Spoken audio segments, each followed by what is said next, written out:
Italiyalik mutaxassis Quvayt bilan o'yindan so'ng milliy jamoa qaysi jihatlarda yaxshilanishi kerakligini aytdi.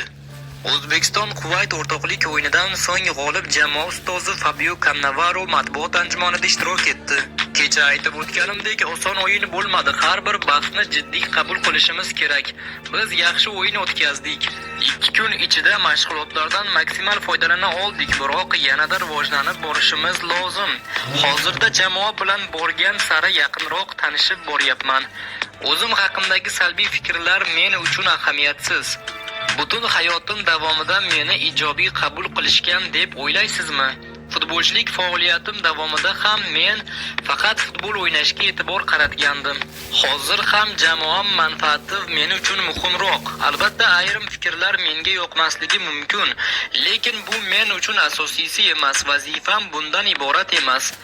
Biz o'yin davomida to'pni nazorat qilishimiz kerak. 2 kun ichida hamma xohlaganimizni qila olmaymiz, biroq bugun birinchi goldan so'ng ko'plab pozitiv jihatlarni ko'ra oldim. Foydalanmagan penalti tepishdan oldin siz o'sha vaziyatni his qilishingiz kerak. Xato muhim emas, xato qilmaslikka urinish ahamiyatliroq. Har jabhada rivojlanishimiz kerak. O'yinni yutayotgan paytimizda ko'proq to'pni nazorat qilib, raqibni yugurtirishimiz lozim. Bularni amalga oshirish uchun esa vaqt talab etiladi. Yaxshilanishimiz kerak bo'lgan jihatlar: to'pni nazorat qilish, o'yinni tushunish va aql bilan futbol o'ynash. Futbol falsafamiz turli uslublardan tashkil topgan. Afsuski, biz yigitlar bilan har kuni mashg'ulot qila olmaymiz. Shunga qaramay ular bilan ko'proq video orqali gaplashib, o'z falsafamizni tushuntirib borishga urinamiz, deya Cannavaroning so'zlarini keltiradi Tribuna.uz muxbiri.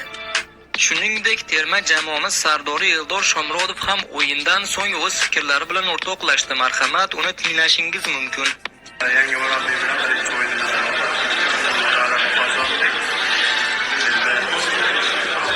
o'zgarishlar bo'ladi.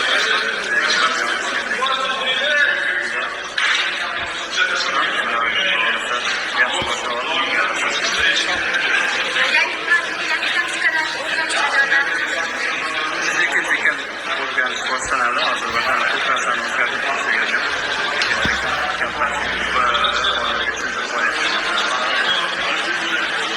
Fabio italiyalik va siz Italiyada bo'lgansiz, italyan tilini bilasiz. Bilan chiqishib ketish, umuman muloqotga kirish jarayonlari qanday kechdi?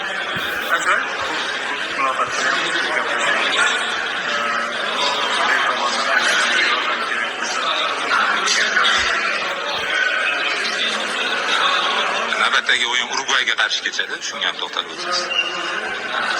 Albatta qiyin o'yin bo'ladi. Borib, dunyoning kuchli jamoalari biriga lekin